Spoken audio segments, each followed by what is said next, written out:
So in today's video we're interfacing with artificial intelligence. This little robot is programmed to read my face, and it can even find me in crowds of people, and I can command it using gestures with my hands. So it's going to change the way we make videos. But it's a quick little video looking at some of the produce coming out of the market gardens today, and we're making kimchi with some of the scrap pak choi that started to bolt, and it looks delicious.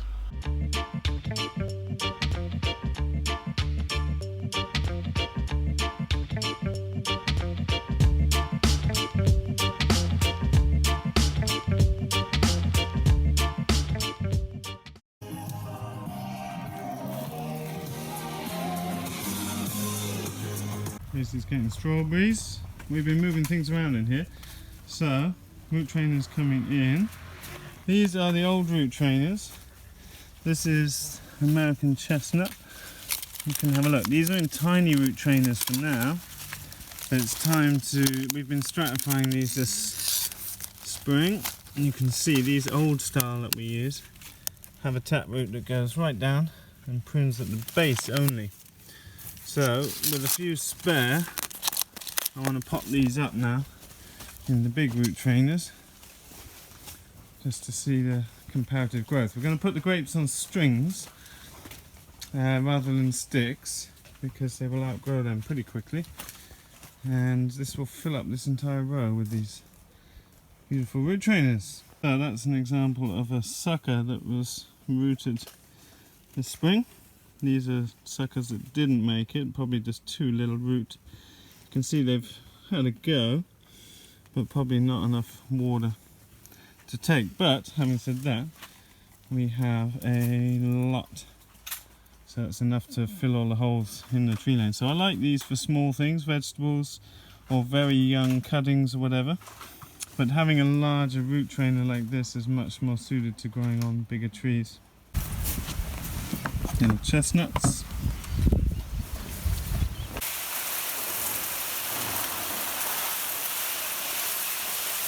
Okay, so making kimchi. Pak choi. This is pak choi that went bolting a bit, and it's got a bit of flea beetle damage, so we're not selling it, but we may as well not waste it. And hackaway turnip in place of traditional daikon relish. Spring onions that we have plenty of right now, and then we'll need ginger, chili, fish sauce. We're going to basically weigh out the pak choi, which we're just rough cutting into inch long pieces like so. And once we've weighed that, we will liberally apply salt and stack it into another basin, leave it for 1 hour to start extracting the juice. Mix up a paste, blend up these hackaway with chili and ginger and onions and all the yummy stuff, and then smudge it all into a container and submerge it under its own liquid for 5 to 7 days, so it goes through a basic fermentation. And then once it's yummy, we shall basically put it in jars in the fridge, and we can save it long term. Important to wash the salt off. We're going to be using a large amount of salt, but we're going to be washing that off, and that's the key to making it yummy. If it's too salty, you didn't wash it off good enough.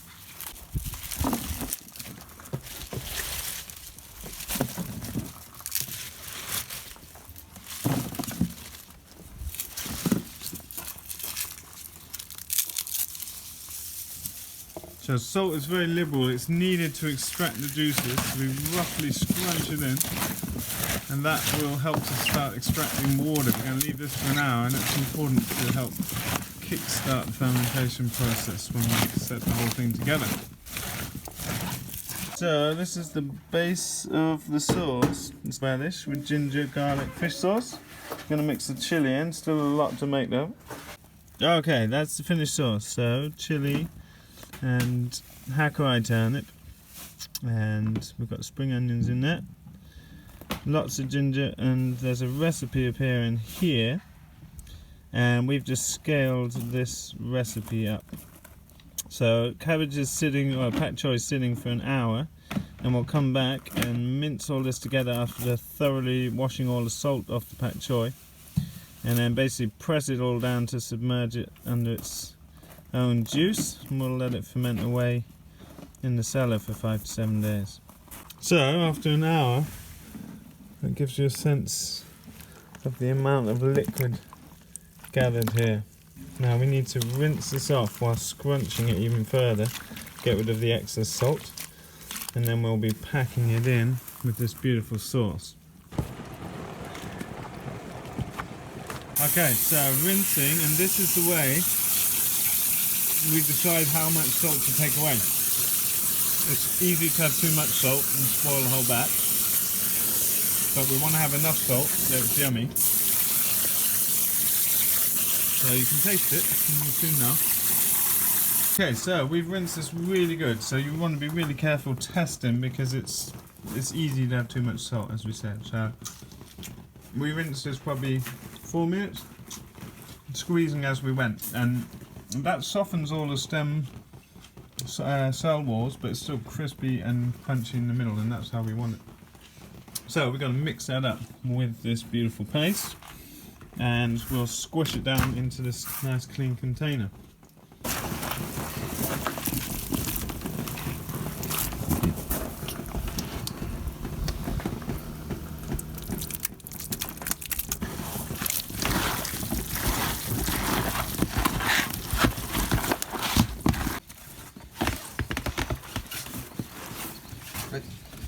Chuck it in.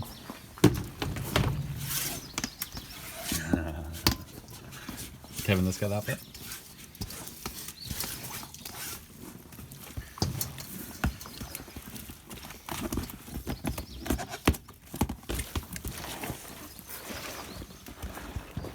Oh. That looks beautiful. So this mix, we're going to really smush it together, applying pressure and twisting and grabbing, and then we're going to compact it all down so it's really going to get covered up in its own juice. And we're going to leave it, maybe tasting it after 3 or 4 days and up to 5 or 7 days. We basically determine when we want to turn off the fermentation, and then we can store it in airtight jars in the fridge for months, but we'll probably eat it really quick if it turns out good. And when you're fermenting, you obviously need either an airlock, or with kimchi you can get away with a lid that's just not on tightly. Obviously gas has to come out, and it's a very short fermentation, so that's good enough. Okay, pak choi kimchi. We'll put it in a room temperature in a cool room, and that will ferment away. Beautiful.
This is a new camera I've just got. I've bought it from, well, I supported a Kickstarter campaign, and it's called an OBSBot, and it's a true AI camera in that it's not just doing facial recognition. It can actually recognize me in a crowd, and it can follow me around.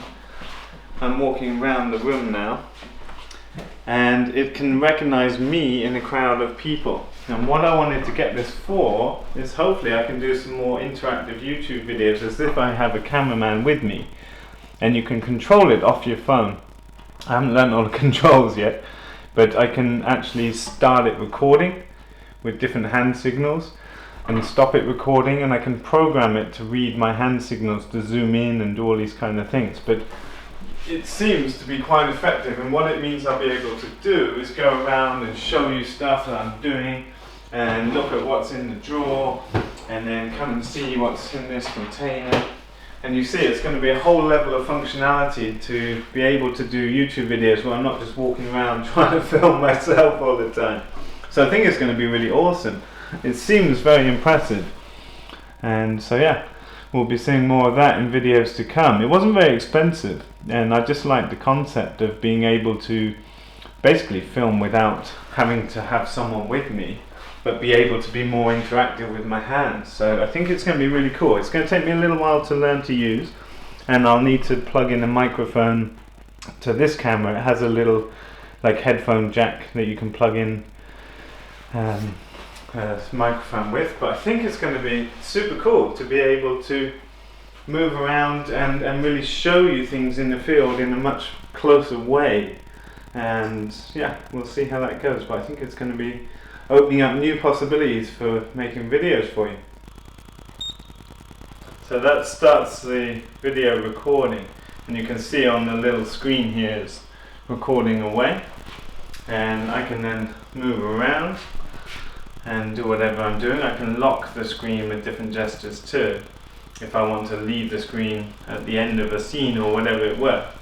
And likewise, I can stop recording like that. Now I can also lock the screen and tilt at the camera if I want it to stay in a certain angle or shot. But it's super cool. Really excited about testing this out and bringing a new dimension to videos. Okay, that's it for today, folks. Just wanted to share that recipe with you. I really love spicy kimchi. It's really good for you. Fermented foods, mainstay of most cultures all over the world, and it's really nice way to upvalue some of the waste coming out in the garden and store it over time, certainly when you have gluts in the summer season. So looking forward to sharing more with you soon. Thanks so much for watching our videos, for your likes, comments, shares, etc., and we'll see you in the next video soon.